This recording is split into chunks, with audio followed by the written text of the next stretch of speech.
The broadcast is now starting. All attendees are in listen-only mode. Your host, James McDonald.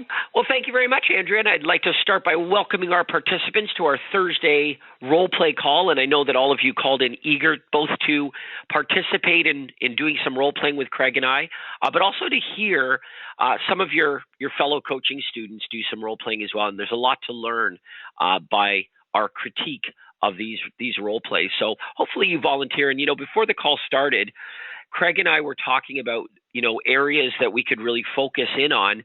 And my observation from doing these calls, obviously for a long, long time, is that if you break the script up into three areas, you've got your introduction, which basically is going to set the tone for your follow-up call. In other words, if you do a really good job with the introduction, the rest of the call becomes so much easier. If you don't do a good job with the introduction, then the prospect is going to want to hang up on you because they see you as a bothersome salesperson. So it really does matter, that introduction.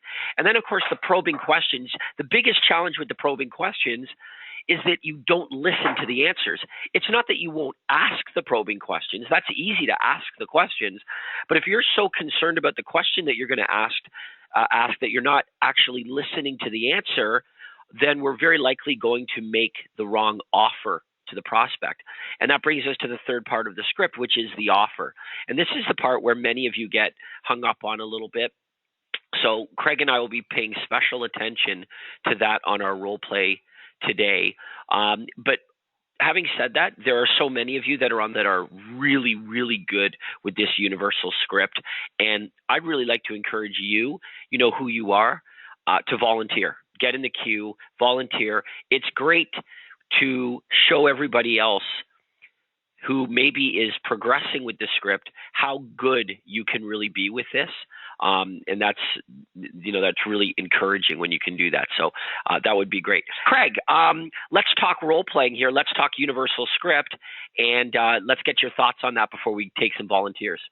We'd like to take some volunteers here, and we're going to point out what you're doing a good job of and what you can improve on.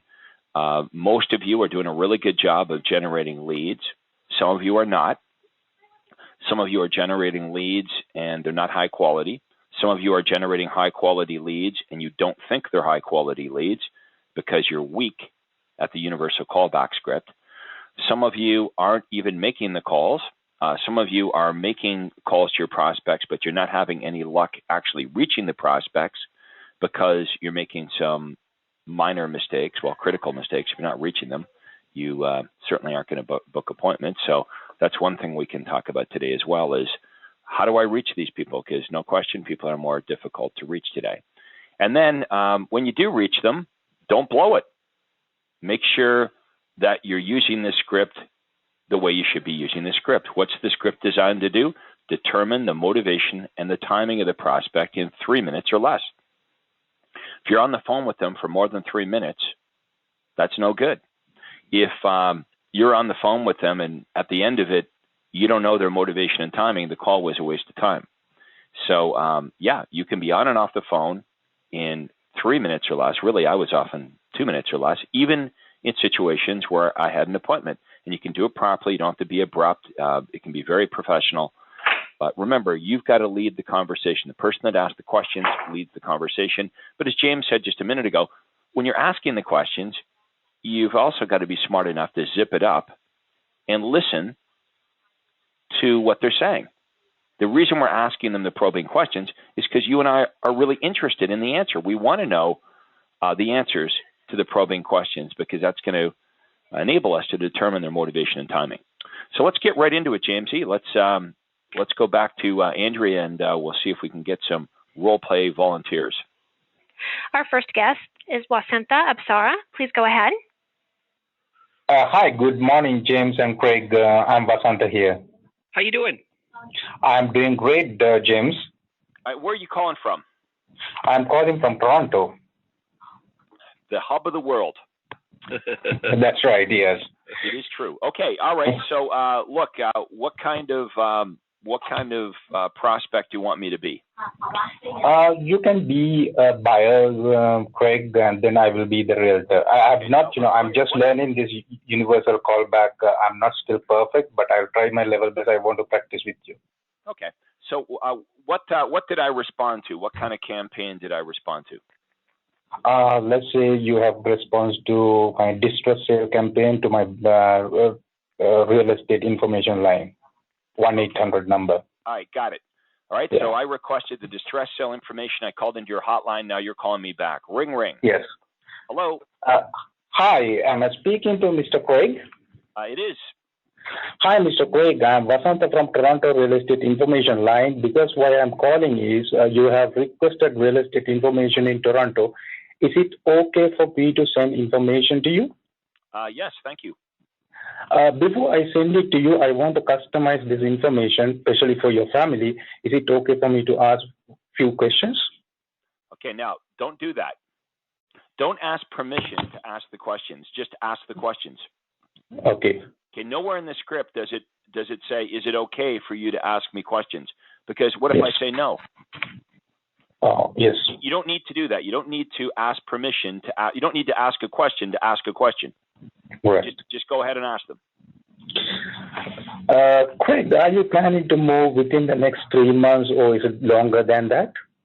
Yeah, we think we're going to do something probably over the next few months. We just need a bigger house. Really good. So, are you currently renting or owning your own home? We own our own home. Okay, well, if you're owning a home, are you planning to sell your home first, or you want to buy your home first and sell the home later? I think I want to look around and see what's out there before I put my house up for sale. Good.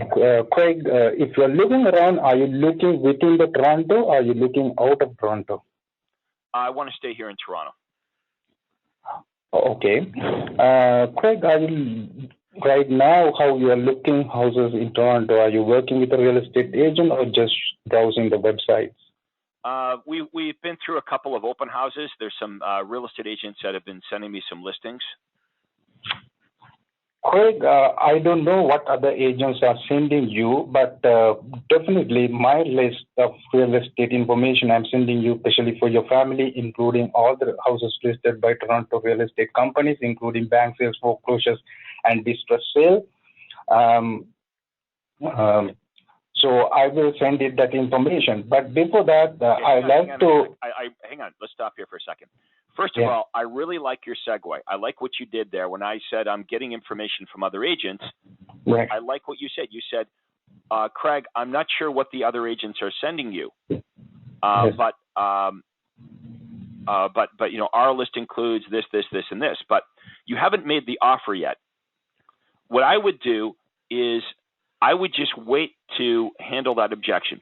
Okay, I've already told you, you've asked me if I'm working with another agent. I said, well, I've met a couple of other agents at open houses. Right. I would just go right to the offer. Right. Because, what they're saying to is not an objection. It's, it's just an observation, right? They're getting information from other real estate agents. So Go right down to the offer. And let me hear you say the offer. Go right down to, would you like me? Okay. Would you like me to send all the houses listed by Toronto real estate companies, including distress sales, foreclosures, and bank sales? Okay. Like I said, I'm already getting information from other agents. Wouldn't it just be the same information?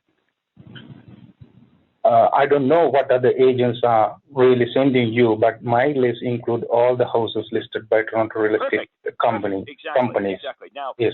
You know what the buyer's thinking. Now the buyer's thinking, well, gee, I don't want to miss out on the distress sales, and I'm not sure whether the other agents are sending me those. So most buyers would say to you, yes, I would like your list as well.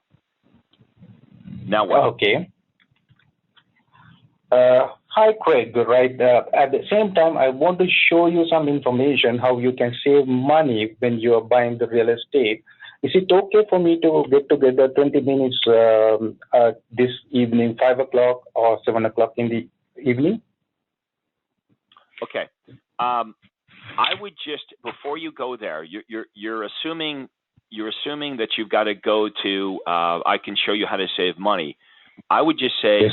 after you've offered the list, Yes. the list of properties, and I said, yes, I want it, just Yes. follow the script exactly. Because you're assuming that I'm going to say no, right? Just come back with, well, Craig, when can we get together for about 20 minutes or so I can take down exactly what you're looking for?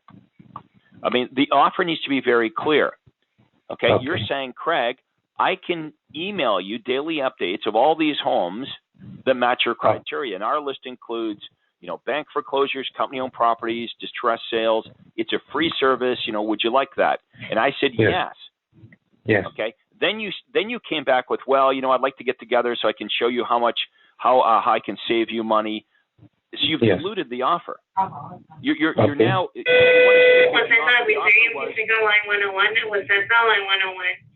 Okay, the offer was that you're going to send. You're willing to send me information on these proprietary listings. I said yes. Now you just come back with, well, when can we get together so I can take down exactly what you're looking for? Okay. Now, if I say no to that, that's when you want to. That's when you want to explain the benefit of us meeting. But you don't need to. You don't need to anticipate a problem that doesn't exist yet. I mean, you really don't need to do that. Just follow the script. If I say, why do we have to get together? Then you can go there. But what if I say, yeah, okay. Okay. Yeah, let's get together. You're going to book it. Now, what if I say, well, why do we have to get together? Can I just tell you now over the phone what I'm looking for? Yeah. Yes, then we will say this in the script, right? Well, what's the answer? Everyone, what's the answer to that? If the buyer says, why do we have to meet? That's the biggest objection you're going to get. Well, why the heck do we have to meet? Can't I just tell you what I'm looking for over the phone? Your answer to that is, I want to do a good job for you. Rather than email you hundreds of homes which may or may not match your criteria, or even worse, risking missing out on the perfect one, we can get together for 15 or 20 minutes. I can take down exactly what you're looking for, and that way you'll only get the homes that are a perfect match. So I think the lesson here is just follow the script. You're making it more difficult on you than you need to be. If you have objections, then you handle the objections. But it seems to me that you're trying to handle the objection before you actually hear it. Okay, which is making it more difficult for you. Okay, great. So here I think here might be the problem. Do you honestly believe you've got a valuable offer for buyers, and buyers, if you articulate this offer to buyers, that buyers are going to want it? Do you believe that in your heart?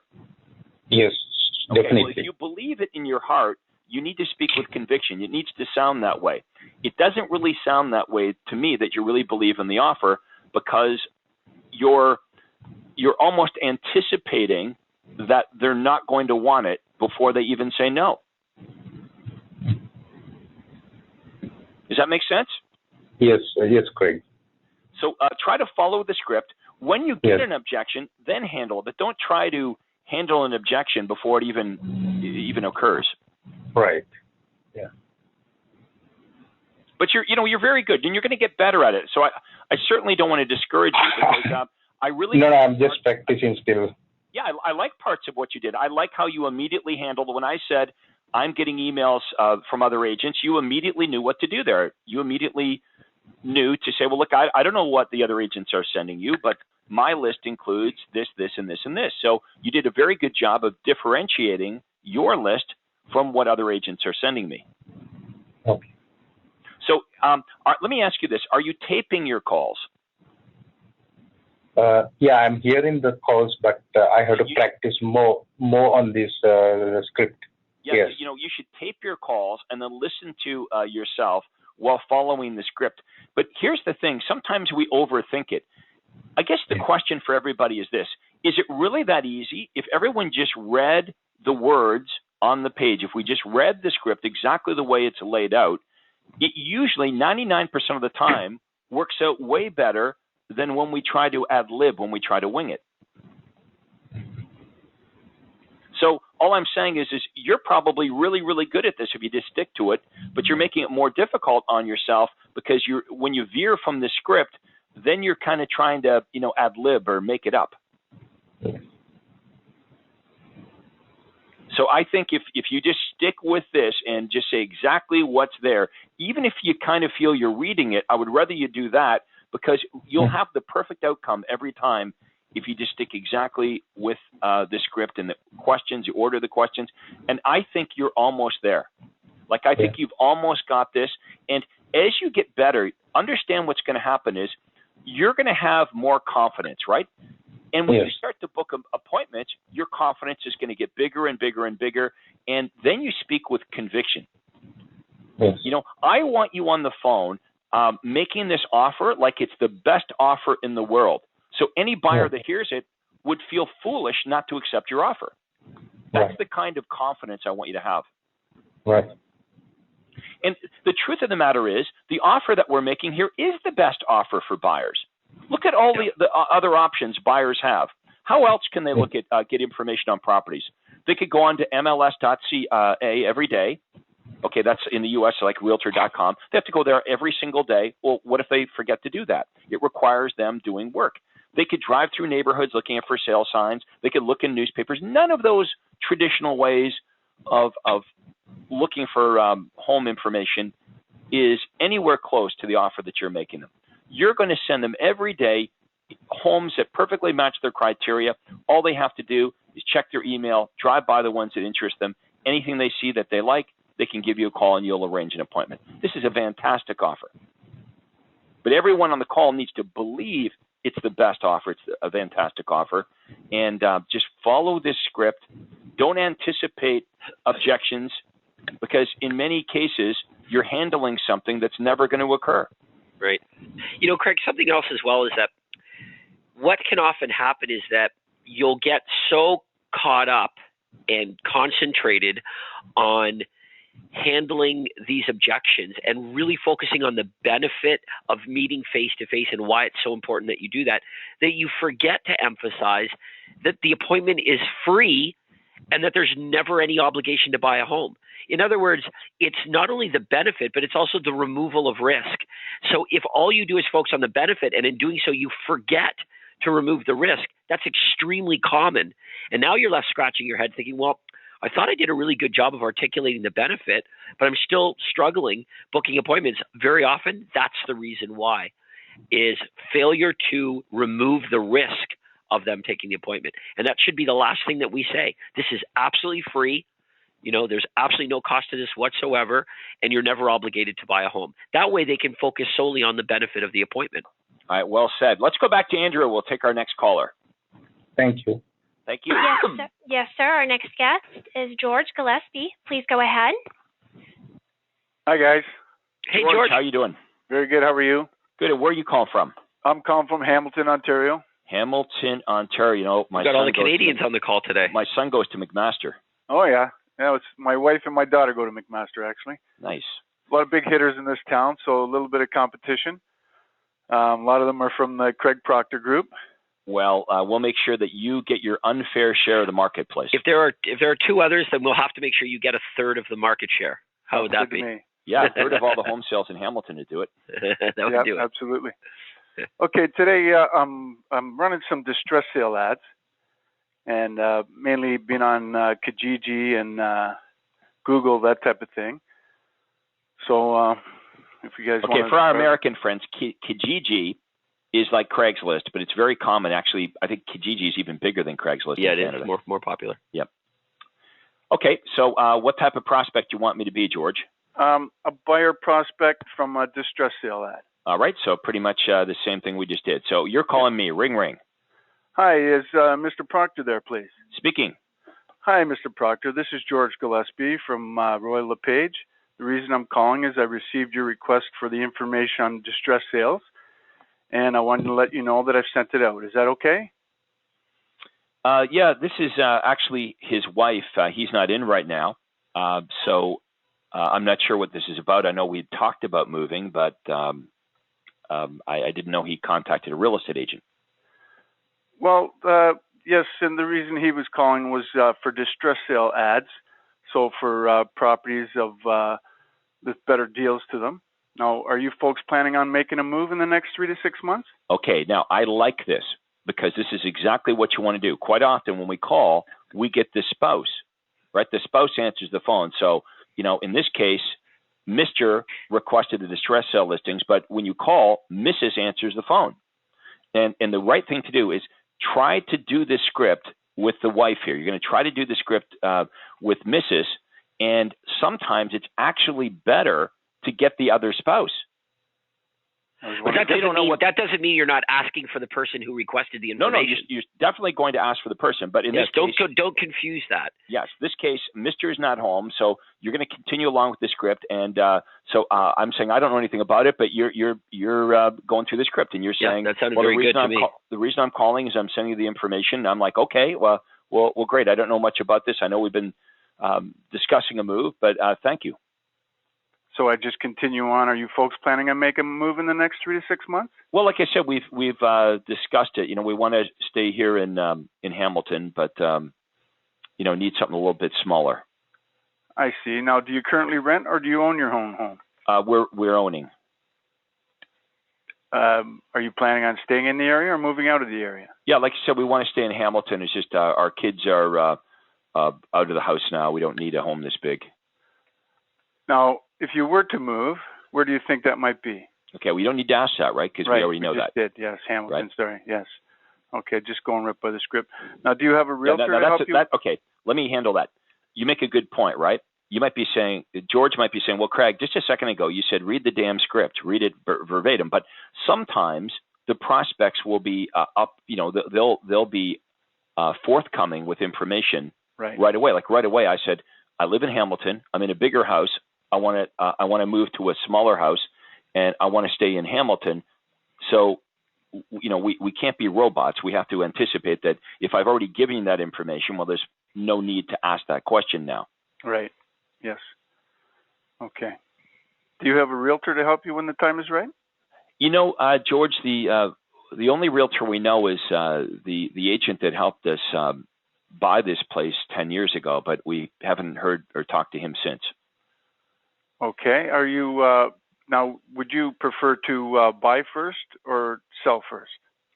I think we'd rather get our home on the market first because it's a bigger home. I think buying's pretty easy. We just want to get our place sold first. Would you like me to get a free market evaluation to determine what your home would sell for? Also, I can give you tips on what to do and what not to do to sell your home for the most amount of money. And we can go over all the various closing costs you will incur, so we'll know exactly what you'll have left in your pocket after all expenses. It's a free of charge, no obligation to you. Does that sound helpful? Yeah, but I guess I'd really have to speak to my husband before I made that, appointment. Okay. Would it be okay if I followed up at a later time when your husband's home? Okay. Why don't we try for the tentative appointment first? Okay, right. So when would be a good time to get together? Yeah. So let's do the assumptive close, the tentative appointment. What would you say to me? I would say when is a good time to get together? Okay. I'm saying, look, I don't feel comfortable booking this without talking to my husband first. I think here's what I would say. I'd say, well, Mrs. Prospect, why don't we do this? Since we're both on the phone right now, why don't we set up a tentative time to meet tomorrow night, say at 7 o'clock? And if that's not okay with your husband, it doesn't work, you can give me a call back and we can, either cancel it or change it. But if I don't hear from you, I'll see you tomorrow night at 7 o'clock. Does that sound fair? That's good stuff. Yeah. So there's a little bit of ad lib. I got to just listen more carefully to what you're saying and put in that type of. Yeah. We often get this, especially with the buyer side of things, when we say, we'll send you all these properties. You'll get this and this and this and this. It's all free. And they say yes. Then we come back with, well, when can we get together? And husband or wife will typically say, well, I'd have to check my work schedule first before I meet with you, or I need to check with my wife or husband. We always want to try to set up a tentative appointment. Okay. So why don't we, set up a time to meet, say, on the weekend, on Saturday afternoon. Right. And if you speak with your husband and that doesn't work for you, because we're always assuming everything's going to be okay. But if it's not, just give me a call back and we can change the appointment. Right. Okay. Because otherwise, the way you were going to go about it, George, is you said, well, can I have your husband's phone number so I can follow up with him? Right. That's the correct thing to do if the missus in this case, if she wouldn't play ball with you and she would not answer any of the questions, because sometimes they won't.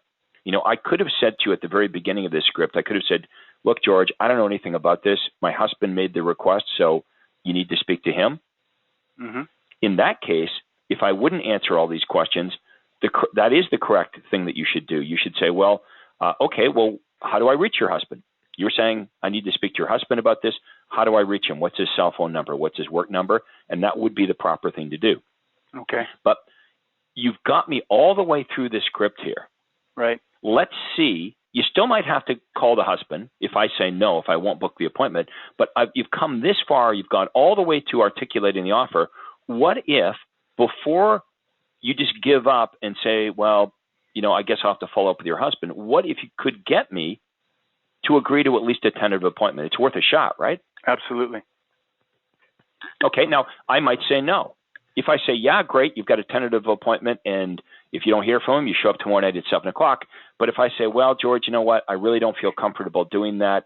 You really need to speak to my husband. Your response would be, okay, fine. How do I reach your husband today? What's his cell number? What's his work number? Okay. And then, you can call the husband and say, look, Mr. Prospect, I was just talking to your wife, and I was following up because you had requested the whatever report, and your wife said that you're in Hamilton, you're in a larger home, you want to move to a smaller home, you don't have an agent to help you, and I was wondering if you'd like, and then you go through the offer, free market evaluation, blah, blah, blah, blah, and hopefully you can get his agreement on that. Right. Okay. Makes sense. So there's a few things to talk about in this scenario, but that's why I'm trying to make it, I'm trying to kind of mix things up with these role plays, because that was a more difficult situation for you. Like, you were not expecting me to say. Kind of threw me off base. Yeah, exactly. You weren't expecting me to say, Craig's not home, this is his wife. But is this a real scenario that we meet with every day? Of course it is. Absolutely. Right. So I'm trying to make this real and throw a little bit of curveballs into these role plays, but these are, very real scenarios that are played out every single day. Right. Yes. Okay, that makes total sense. Yeah. All right, George. Well, very, very good. I think you guys are getting better and better and better, and you're starting to get it, and that's what's going to happen. Is you're just more of these role better and better at it. Should come together. Yep. So keep coming on these calls. Record your calls. Listen to yourself. And here's another thing that's important. All of us, you, me, James, every once in a while we blow it with a prospect. And I always said to my team that a mistake is never a mistake unless we don't learn from it. So as you record your calls, or every once in a while when you blow it with a prospect, you make a mistake, that's when you want to learn from the mistake. Analyze what you did wrong. That's why I love taping the calls, because you can listen back to them and you can start to understand, okay, I really did a good job of these parts of the script, but then I kind of blew it here. Then what happens is the next time you're in that situation, you don't blow it. All right, George. Well, look, thanks for being on the call, being in the program, and role-playing with us. Let's go back to Andrea. We'll see who's next. Our next guest is Scott Gartner. Please go ahead. Morning, gentlemen. Hey, Scott. Scott, where are you from? Phoenix, Arizona. Phoenix, Arizona. All right, Scott, what's on your mind today? I'd like to just send out a bunch of postcards, home evaluation postcards, and I thought we'd go over one of those. Awesome. Okay, perfect. All right, so this is the free online home evaluation on a postcard, less branded advertising. I assume you've got it going to your less branded website. We do indeed. Okay, so I have visited Scott's less branded website. I filled out all of my information. Now Scott's calling me back. Ring, ring. Oh, hi, is this Craig? Speaking. Craig, the reason I'm calling is I received your request for the home evaluation survey, and I just sent you the information you were looking for. Is that all right? Yeah, I didn't know this was coming from a real estate agent, though. Oh, okay, good. Now, are you guys planning to move in the next 3 to 6 months? Okay, let's look at that. Okay, good. Is that what we really want to say? I have no idea. You stumped me. Okay, well, look it. This is a very real thing you're going to hear every once in a while. Remember, you're running less branded advertising. Okay, so what are we doing with less branded advertising? We're purposely flying underneath the advertising radar of our prospects. We're trying to make our ad not look like an ad. We're trying to make this look like consumer information. So every once in a while, I know most of you on the call have run into this before. Every once in a while, a prospect's going to say, "Well, gee, Scott, I didn't know this information was coming from a real estate agent." Okay, your proper response should be, "Yes." It's not an objection. It's simply an observation, and that's what I want to teach you here today. Is some of the things that you hear from prospects are not objections. We may feel they're objections. And the mistake that I used to make, Scott, is I used to see that as an objection, and I would get defensive.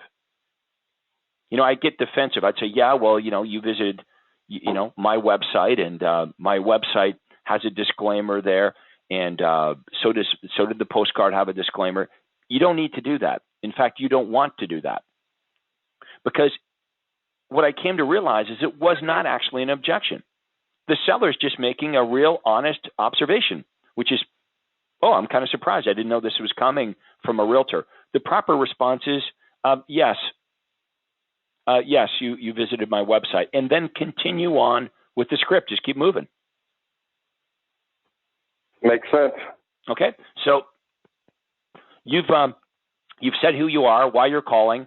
I said, I didn't know this was coming from a realtor. You said, yes, it was. You visited my website. And by the way, are you folks planning on making a move in the next 3 to 6 months? So you just go with the flow. Just keep moving on with the script. And I say, well, Scott, we are kind of thinking about it, but we haven't found anything out there that we really like yet because there's a bit of a shortage of inventory here in Phoenix right now. Yeah, we have noticed that. If you do move, are you planning to stay in the area? Yes, absolutely. We love it here. We just need a home that's a little bit bigger, and I think it's a good time to move up. Okay, good. And do you have somebody helping you to find a new home? We've got a friend of my wife's that's a real estate agent, and she came over here the other night. She had a look at our place, and she's emailing us some homes that match the criteria. She actually gave us her IDX, so we can get all the listings. I don't know what she's sending you, but we have a proprietary service that includes bank-owned foreclosures, company-owned properties, other distress sales. It's free of service. You're never obligated to buy a home from us.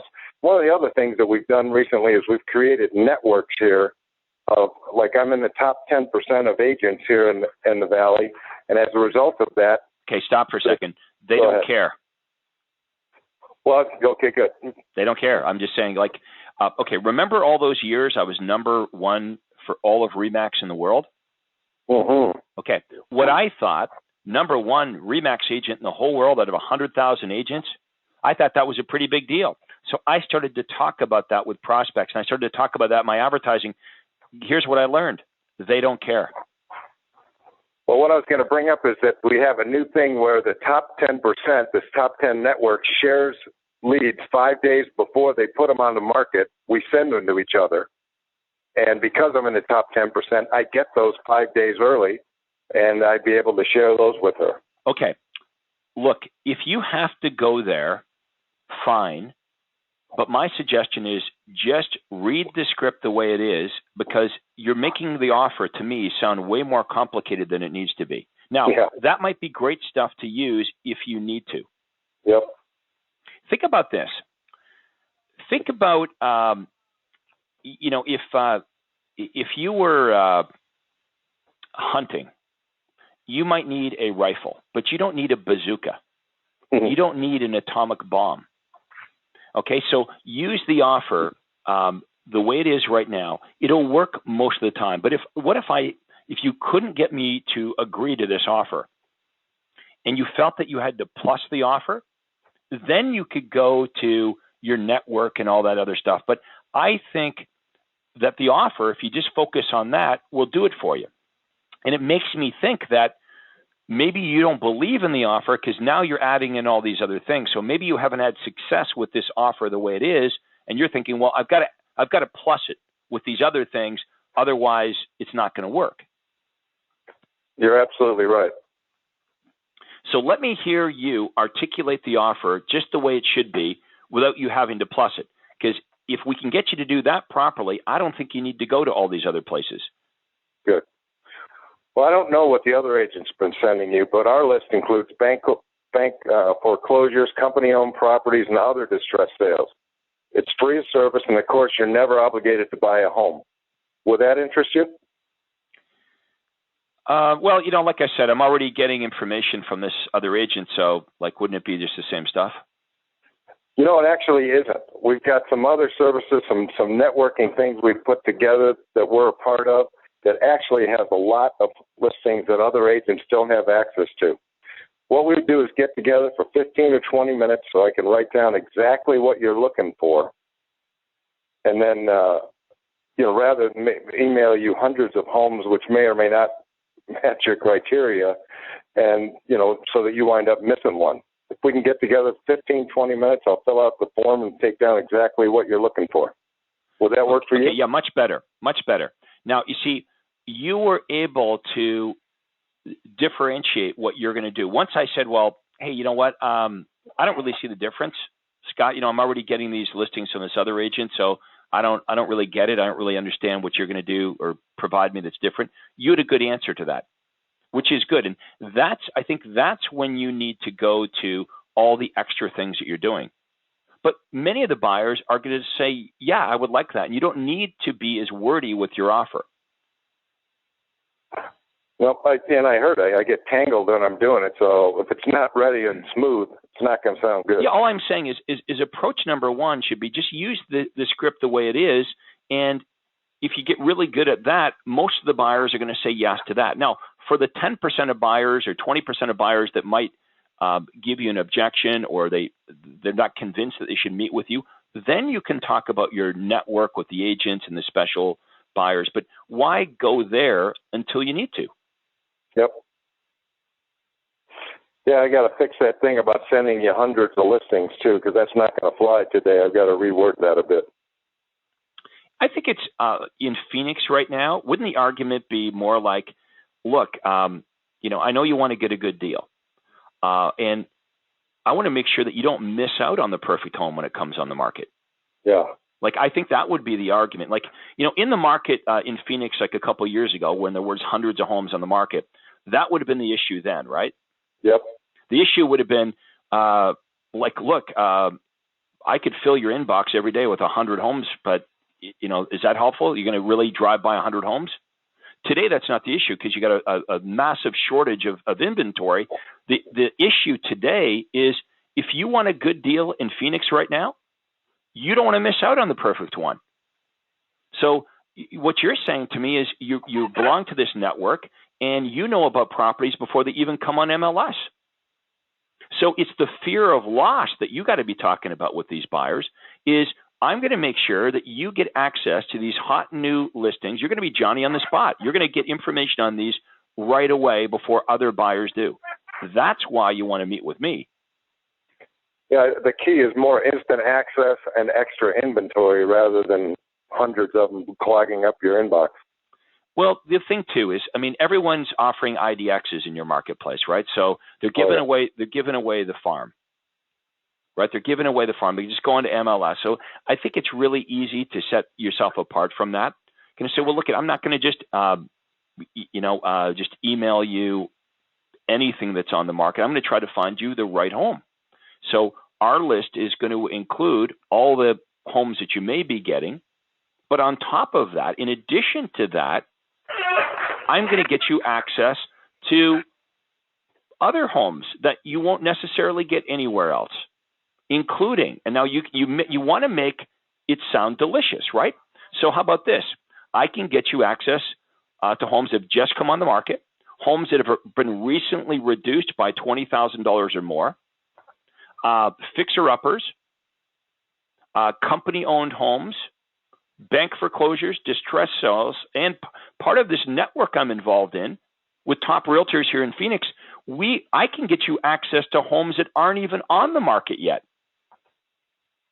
Because I think you understand that to get a good deal here in Phoenix, you've got to, first of all, know about them, and you need to be Johnny on the spot. You need access to this information ASAP because time is of essence. That's the card you want to play with these guys. Yep. All right, Scott, we'll look at keep it simple. If they balk at your offer the way it is right now, then go to all that stuff. Or otherwise, you've got a great big long offer that you got to do all the time, and it's probably not necessary most of the time. Yep. So keep it simple. Thanks, Greg. That's great stuff. All right, Scott, thanks a lot, and let's see who's next. Our next guest is Grayson Brew. Please go ahead. Hi, guys. How you doing? Grayson, where are you located? I'm in Newmarket. You know, that is really the hub of the world now. Now we're talking hubs of, that's the hub of the hub. I mean, Toronto's the hub, but Newmarket is the hub of that hub. Oh, I know. Newmarket, Ontario, where I had my 22 years of success. What office are you with? I'm with Sutton Group. Sutton Group. So I grew up watching you succeed. Awesome. And how long have you been in real estate for? 6 years now. 6 years, okay. So you caught the tail end of my career. Yes, and, I did. First of all, how are you doing with the program? I'm doing good. I'm, the big benefit was when you revealed your stats there. It saved me a lot of time because you've tested everything up here. So I've basically copied what was most successful for you, and I've been moving forward with that. Yeah, good. Just stick with the program. I mean, you know what works in that marketplace. So just for you, just verbatim, the advertising, the scripts. And here's the thing, too. You'll find that even on a low budget, you're going to be able to compete with some of the guys in Newmarket that have been around for a long, long time.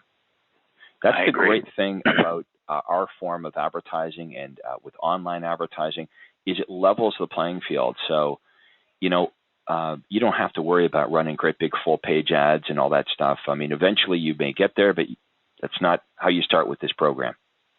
I've done the direct flyers that were very successful for you, and I've been getting some good leads from that.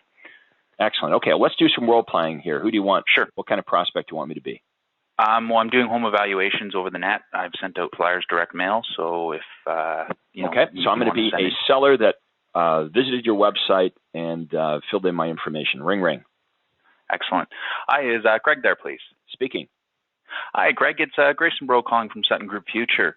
The reason for my call is that you filled out some information on my website requesting a over-the-net home evaluation. Yes. I just wanted to let you know I'm going to get that together and send it off to you shortly. Would that be okay? I'm going to stop you there for 1 second. Yeah. Don't remind them that it's supposed to be online. Okay. Because you said the reason I'm calling is in response to your request for the online evaluation. I found that when I said that, and you might be finding the same thing, the sellers, like you're reminding them, well, okay, so why are you calling me? This is supposed to be online. Right. Okay. So just change that to say, the reason I'm calling is you requested an evaluation of your home and wanted to let you know that I've sent you out some information and wondered if you folks were planning on making a move in the next 3 to 6 months. Okay. See how smooth that is? Back up? Yeah. No, we've done it, so we'll keep moving. Okay. So I say, yeah, we're kind of thinking about it. Okay. Do you own your home, or are you currently renting? We own. You own. Okay. Are you planning on staying in the area or moving out of the area? Hang on a sec. You shouldn't have to ask that question. I shouldn't ask that one. I know. Now, remember, you're going down the wrong side of the script. Because if you're asking that question, that's question number 2, do you rent or you own? You're going down the buyer side. And remember, I'm a seller, so you should be going down the right side of the script. Okay. So if you were to move, would you be staying in the area or moving out of the area? Yeah, we probably want to stay in Newmarket, maybe Aurora. Okay. And when do you think that might be? We're thinking we're going to do something in the spring. Okay. Do you have a realtor that would help you out when the time is right? We've talked to a couple realtors. Actually, the gym I work out at, there's a guy there that I know. So we know a few of them. Okay, so you're not committed to anyone? No, I wouldn't say we're committed. We haven't decided, but we just, we do know some people that sell real estate. Okay, now would you prefer to buy first or sell first? It's a good question. I think we'd probably want to look around a bit. I feel confident our house should sell pretty quickly, so probably want to know, what's out there before we pull the trigger. Okay. Now, would you be interested in getting the evaluation that I'm going to send over is going to give you a ballpark figure. If I could get 15 or 20 minutes of your time, I could come over and give you a real good set number on your home, and at the same time, I could give you some tips on some small things you could do with small investment to get a lot more money for your home when the time comes to sell. Okay, I set a trap for you and you fell in it.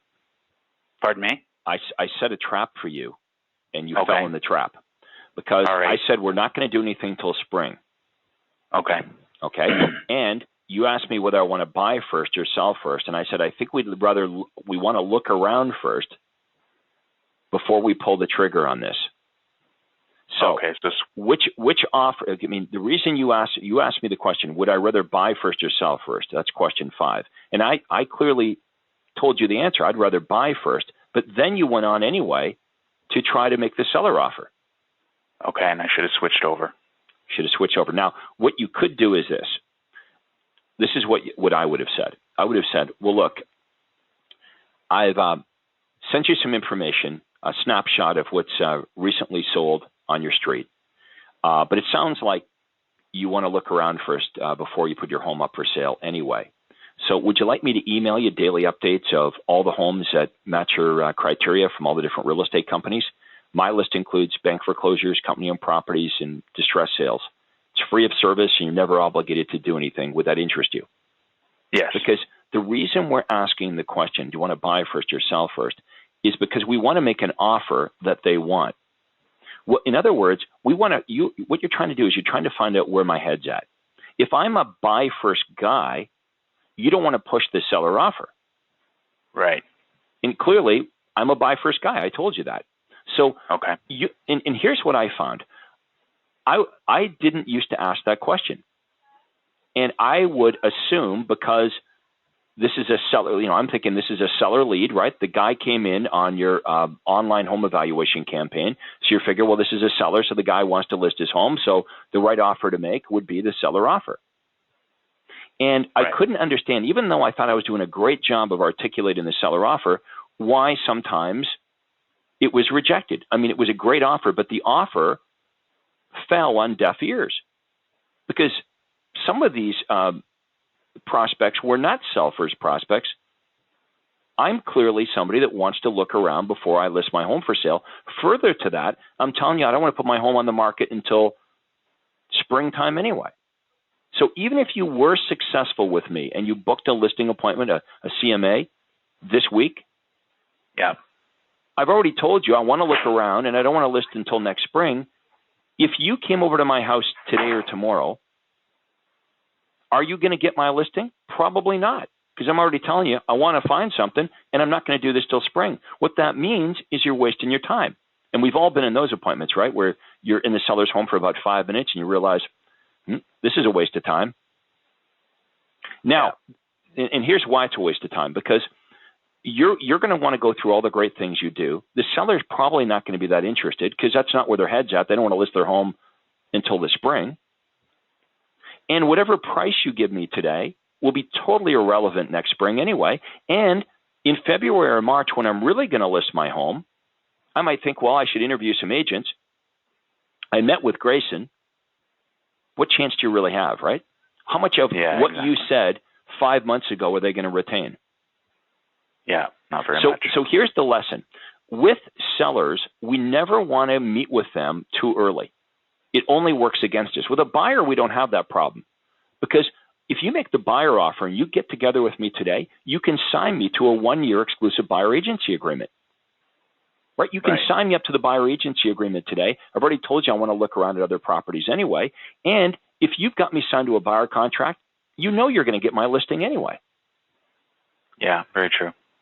So this was very constructive, and I hope everyone was paying attention to this, because this was exactly the mistake I would make earlier in my career. This is exactly what I would do. I wouldn't ask the question. Well, in this case, you asked the question, and I answered it, but you didn't take that information and do the right thing. Even though I said I want to buy first, you went on to pitch the wrong offer. Okay. Okay, so that's why we're asking question number 5, would you want to buy first or sell first? Because we want to know the answer. It's going to dictate whether we make the buyer offer or the seller offer. Okay. All right, good stuff. And okay. Hey, best of luck. Go kick some butt there in Newmarket. All right. Thanks, Greg. All right, thanks. Let's take care. Bye. Thank you. Let's see who's next.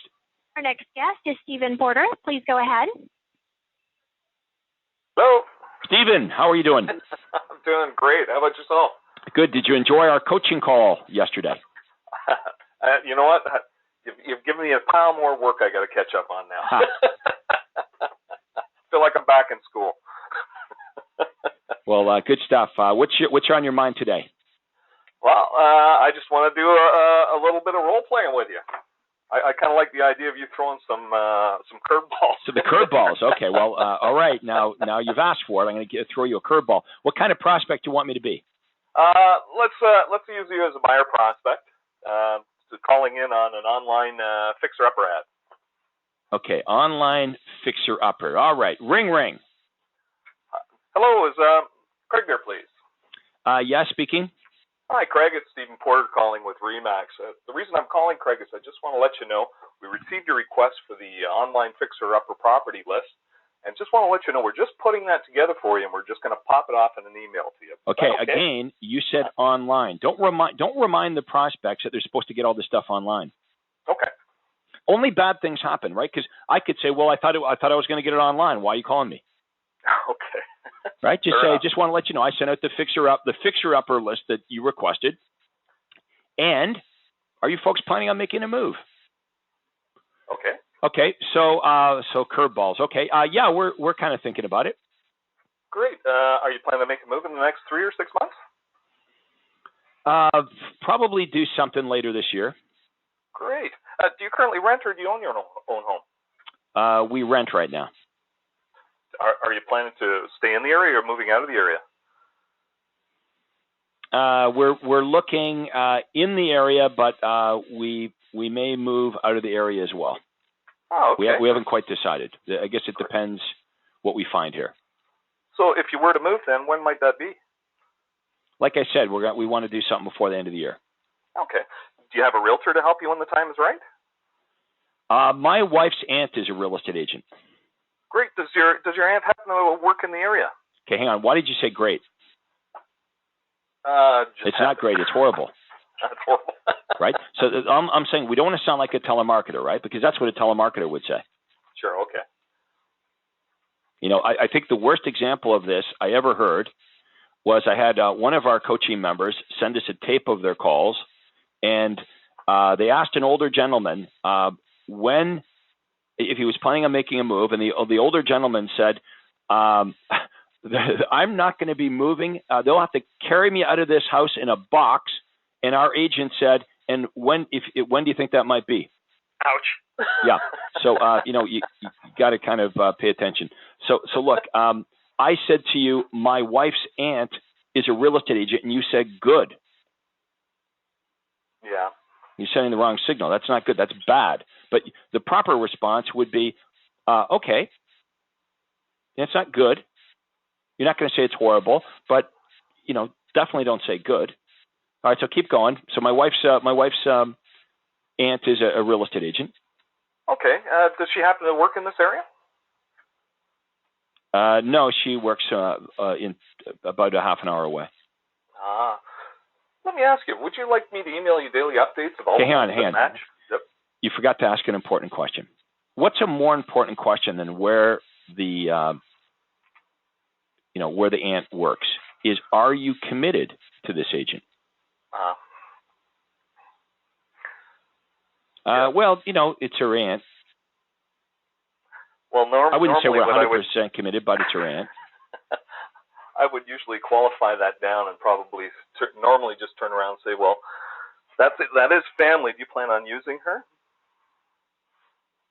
Well, I would say this. I would say, are you committed? Are you 100% committed to using your wife's aunt? Okay, and then you're going to see how they respond to that.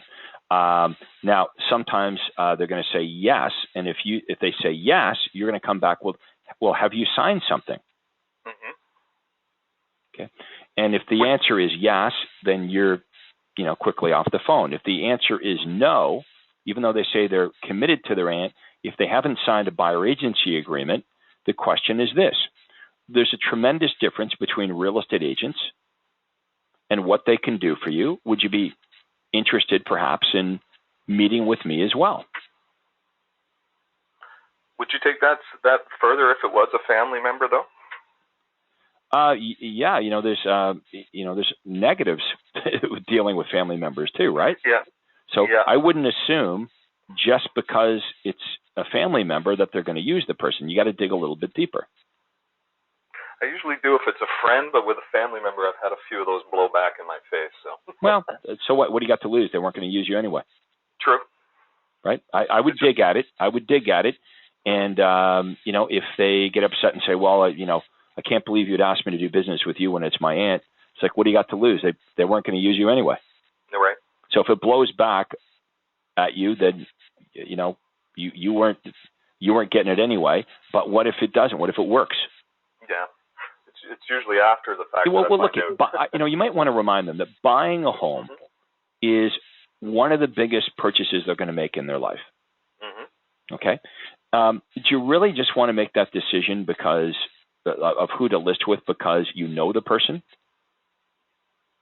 Here's the analogy. If you had an illness, would you want the best doctor in the world to help you, or would you just want to go to a doctor that you know or is, your wife's aunt? You'd want the best doctor in the world because your health is very important. Well, buying a home is, for most people, the biggest thing they purchase in their lives. So, you're not saying you have to list with me. Always saying, would you be open? Would you be open-minded enough to meet with me as well? And if you don't see a tremendous difference between what I have to offer and what your wife's aunt has to offer, then by all means, go with her. In other words, what are you afraid of? There's no cost or obligation to meet with me. You see, that what we're doing here is we're taking out the logic hammer. It's a very rational argument. You're not saying don't list with the aunt. You're simply saying this is a big decision, right? Buying a home is a big decision. I'm sure you want to get the best real estate agent you can. Would you be open to meeting with me as well? Giving them choice as an option. Giving them a choice as an option. There's a tremendous difference between real estate agents and what they do and how much I even say to buyers, and how much they charge to get the job done. There's a tremendous difference between real estate agents, what they do, and what they charge to get the job done. Would you be open to meeting with me as well? Yeah, I believe that 100%. Now, you know what many of them would say? That's not a bad idea, actually. Because you're giving them permission that if they meet with you and they're not completely impressed or blown away, or they don't immediately see the difference, then it's absolutely okay for them to list with their aunt. But if you list with if you sign a buyer contract with your aunt without checking out your other options, you're never going to know. You're never going to know about all the other benefits that we could have offered you.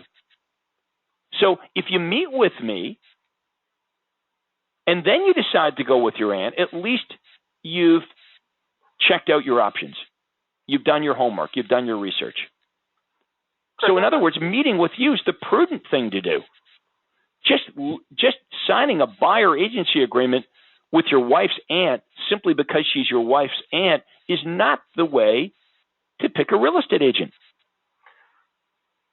No. Now, on that point, once you get the face-to-face, if you were to get a face-to-face on that, you see it maybe going a little sideways on that, and maybe the aunt's not familiar with the area after some of the questions, would you push the referral side of it, working on referral? You see, I wouldn't go down the road of what's wrong with the aunt. I would stick with what's right with you. Right. Because remember, this is the aunt. They're going to get defensive, especially if it's a relative, right? They're going to defend the relative. But you want to know what's more powerful than their instinct to defend the ant is WIFM.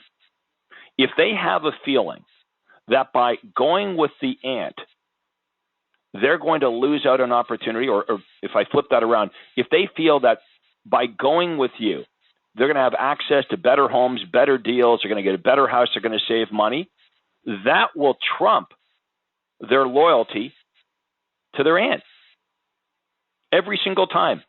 And it's amazing. They start off the phone call, I'm going to use my aunt, she's my aunt, like that's who we're going to use. And now all of a sudden, magical words come out of your mouth, and they see the benefit. They see how they're going to financially benefit from working with you. Mm-hmm. Guess what happens? They throw the aunt under the bus, and they're meeting with you. Yeah, and I've had that. I mean, it's sad. It's a sad situation, but that's what happens.